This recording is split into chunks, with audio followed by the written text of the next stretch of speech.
Here with World Championship trainer Glenn Rushton. Glenn made a very important win from Tim Tszyu yesterday against Errol Spence Jr. Did you see the fight? What did you make of the fight? And how important was this win for Tim Tszyu and his career? Look, firstly, I'd just like to say I'm really happy for Tim. So pleased he got the win. You know, he's had some challenges over the last few years. It hasn't been an easy road for him, and to get the win was an important step back for him. So firstly, incredibly happy for him.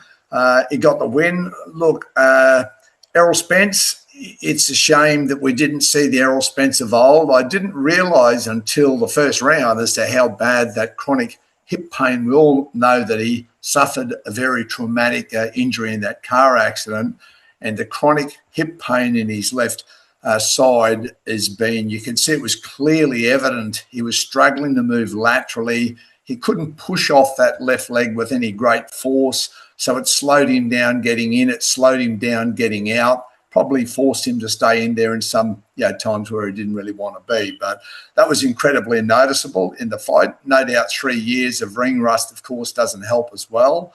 But still, he put up a commendable performance, and he was a thorough gentleman after the fight. And, great to see him finish his career on such a high note. What did you make of Tim Tszyu's performance? And I guess talk us through the fight. We sort of saw Errol. He was well in the fight early there up until about round 3 or 4, and then he sort of seemed to fade, and Tim Tszyu sort of came on.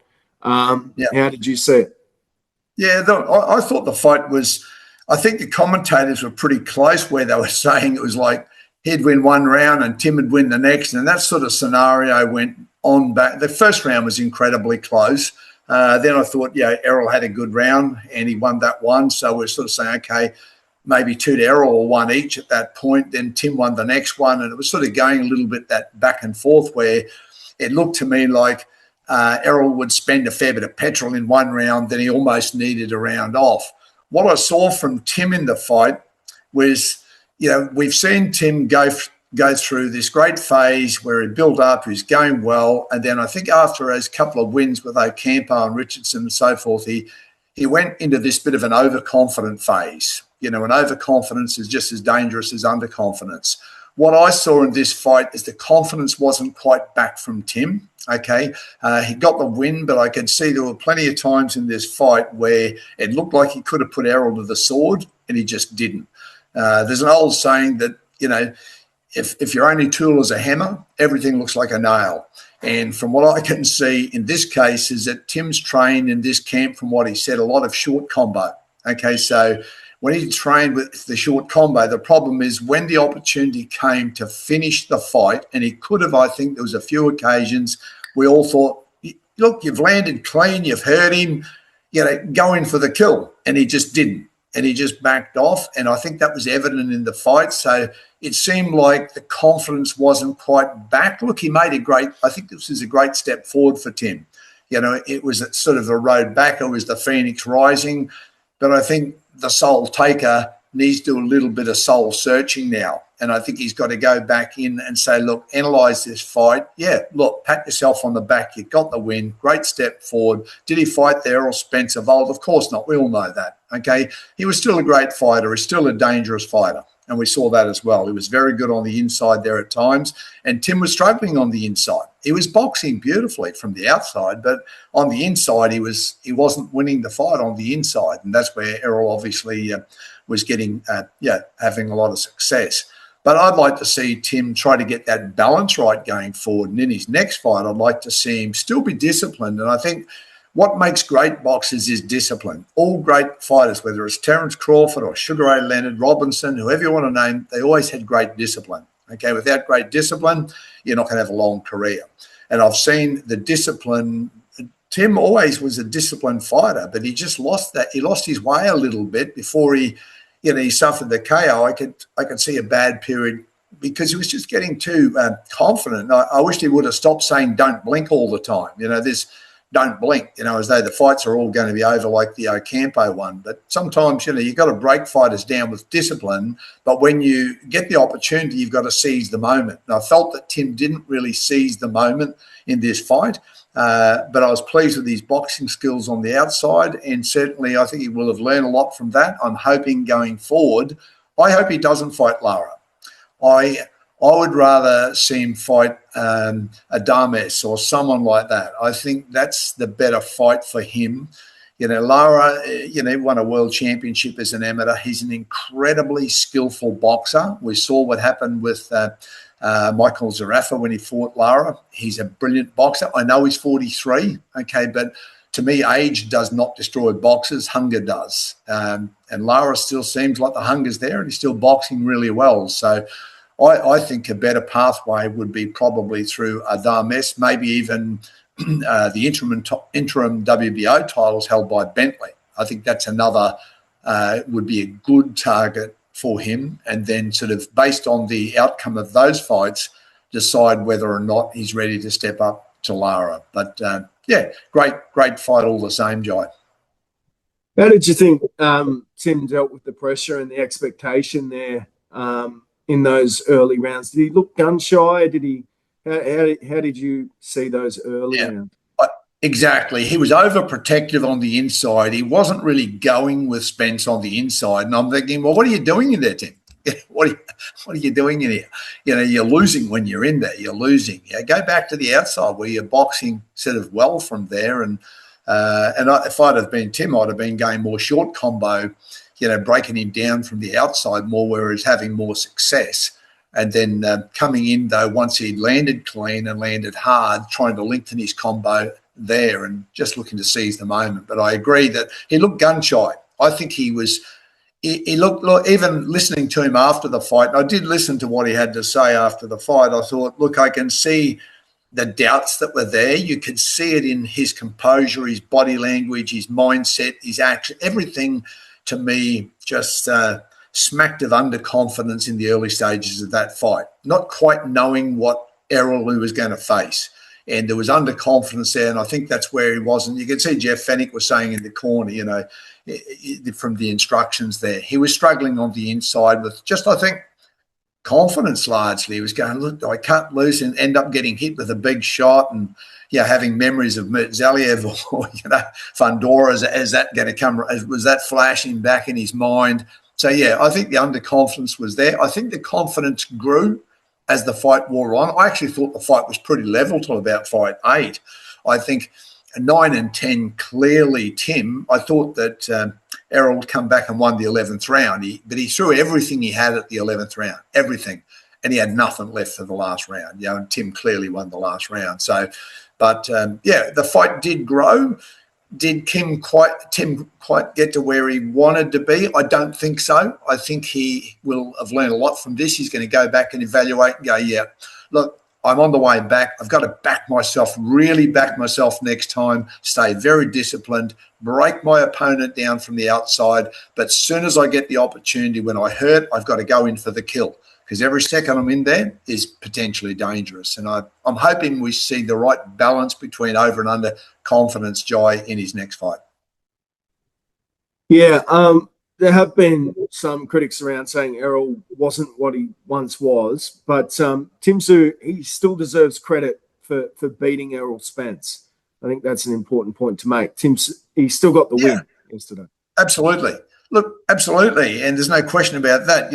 When you're fighting a guy like this, you know what he's capable of. So there's always that danger there. You can't just go in there and go, oh, look, it's not his age, of course. He's not that old. It's just that he's had that severe car accident, a very long layoff. So it's not like you're fighting a 45 or a 50-year-old Errol Spence Jr. He's 36. So, he's certainly not too old. But and I think that was just in the back, like given what's happened to Tim in the last couple of years, he had doubts. So, look, I think Tim grew a lot in this fight. I think he's on the way back. Kudos to Tim. Well done.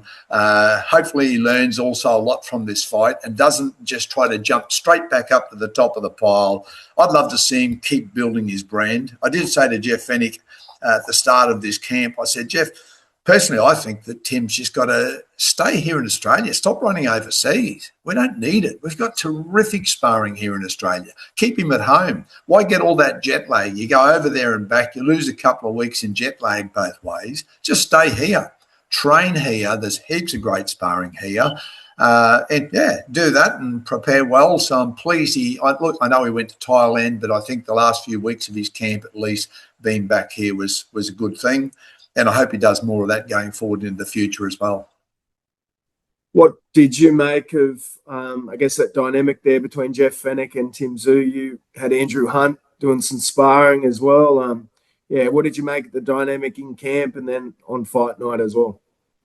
Yeah, look, Andrew would have provided good sparring, relevant sparring. He's got a very dangerous left hook, as we know. He's quick. So he's would have been good sparring down there for Tim, certainly what he needed to try and get him sharp, because he is very sharp, Andrew. When he's on, he's just very cat-like, very fast, very powerful, very dangerous. So I think that sparring was very good, very relevant. Look, as long as it's working with Tim and Jeff, that's all that matters. You know, if he's got a great win here, and just see how it unfolds. Like, hopefully it just keeps working for them, and whatever Tim does. And, obviously I wish him well and for him and Jeff. And I hope that, the next fight is great. The only thing I would say, as I mentioned before, is I wouldn't go for Lara in the next fight. I don't think he's really highly ranked in the WBA anyway. So it's really not a good fit. He's a much better fit, in the WBO, the WBC, I think, than heading to the WBA. So I think he's just got to plan his next fight carefully. And to me, I think the ideal fight is Adames. I think that's he's got a genuine world title at least, whereas Bentley's only got the interim, whereas he could go straight for a world title with Adames. And I don't think there's a massive shift there, although, look, Bentley would be maybe a little safer option. So if he's not feeling quite where he wants to be just yet, maybe he goes to Bentley and then has a look at Adames and then maybe on to Lara from there. But, he's got a great brand here in Australia. I'd have all these fights here in Australia. I think he's got to try and lure them out here. If he can get Errol Spence out here, then surely he can get those guys out here as well. What's the biggest thing you think Tim would have learnt yesterday, Glenn, in that fight, being in with a fighter like Errol? What would he have learned? I saw Tim ask Errol some tips, and he said for Tim to stay more patient in the fight, and that's when he's at his best. What would he have learned in there from being in with someone like Errol? I totally agree with Errol Spence. I totally agree. Tim is a really good boxer. I remember him in the amateur days. Like, he was just a very disciplined, precise. He punches with great precision and great power, Tim. And I was sort of frustrated even though we won those fights, those easy fights, we won, and we had the old don't blink sort of thing, when that was, and I just thought, no, I don't like the road you're heading down here. You're a very skillful boxer. Why are you taking this risk? You've got to manage your risk better. And I think that's what I hope you learnt from this fight, is that, look, I am a great boxer. I can box with anyone on the outside, and if I'm patient and I just break people down methodically, then I can obviously capitalize on that later in the fight. And I'm hoping that going forward we see more of that from Tim Tszyu, that nice patient sort of really breaking people down well from the outside, that laser-like jab of his, that brilliant right hand, which he started to work more, as Jeff was saying during the fight, throw the right hand more. And when he did, he was landing that right hand beautifully. So just a shame he didn't throw that a little bit more often. But, I hope he did listen to what Errol had to say and also what Jeff had to say. And that is, let's see you a lot more disciplined going forward. That's probably the one word, if I was Tim, I'd put up on the fridge, discipline. Just put that one word up, discipline. Stay disciplined. I think if he can do that, then he can sustain his career. He's not old, but he can't have fights like the Fundora and Merdzaliev fights. He just can't keep doing those fights. It's just shattering him, not only physically but mentally. He's had to climb out of a hole for this fight, and he's out of it now. So he just needs to keep going forward. Yeah, I remember last time we spoke, Glenn, you mentioned about wasting camps, and now it's hard for fighters to go through camps if they're not in big fights because, these camps are so grueling. Could Tim, how many more fights can he have those tune-up fights? Because he's still got to do the camps. Or like, are you urging him to stay cautious, have a few fights, or go straight into those big fights? Like, how does he balance that? My thinking where Tim's at right now, my advice to Tim would be, I think you can step up to a Bentley or a Dames. I think he could step up to that fight. I would say do your camp home, do your camp at Australia. Just that jet lag burns a lot out of you. I saw Dennis Hogan doing it, going back and forward to America all the time. That just tires you out. You know, I would drop that because I think that's eating into his longevity, all that jet lag and travel. I'd stop doing that. I'd prepare well here, and I'd just hopefully get his fights right. I think he's only young. You know, he's 31. A fighter can fight. Yeah, I think just about any fighter can fight really well till he's 35. You know, some of them can go another 5 or 10 years after that, but till he's 35. And I think, you know, it's up to Tim. You know, can he stay hungry? How long can he stay hungry? How long can he stay disciplined? So if he can do that, I think he could just bring them out here. He's got the hometown behind him. He's never lost in Australia. He's going to have that to fall back on mentally as well. Hey, I've never lost here. Do his preps here and just work his way through these guys. I think he can work through them. And I think he's ready to step up to, you know, I wouldn't like to see him waste fights at this stage of his career by fighting guys that are, you know, 50 in a box rec or something like that. That would be a waste of his talent. As we said, there are only so many camps in a boxer. So I'd like to see him step up, or let's step up, step sideways, whichever way you want to call it there. But I think, you know, fighting a fighter like a Dames, bringing him out here, having a really good camp, securing a really good win, just building that confidence even more and just refining his process. I think as he evolves now into an older boxer, you know, you can't just get out there and throw a million punches. You've got to try to be more precise, more disciplined. And, you know, if he does that, I think, yeah, we could see Tim around for another, you know, 4 or 5 years potentially. Certainly another 3 or 4, I think, until he's 35. And in that time, he could have some brilliant fights out here. That'd be wonderful. It's another one for you. Nikita Tszyu, scheduled to fight Ben Marnie August 26th, mate. Thoughts on that fight? Well, that's a really good fight. You know, two extremely. It's a great local fight. You know, Ben is he's not what I would call flamboyant, but what he does well. He comes from, you know, the Wayne Parr sort of background, and Wayne was the same in Muay Thai. Just a very basic but very disciplined fighter who was good at what he did. So Ben's like that. You know, he's got a good right hand, good jab, good basics.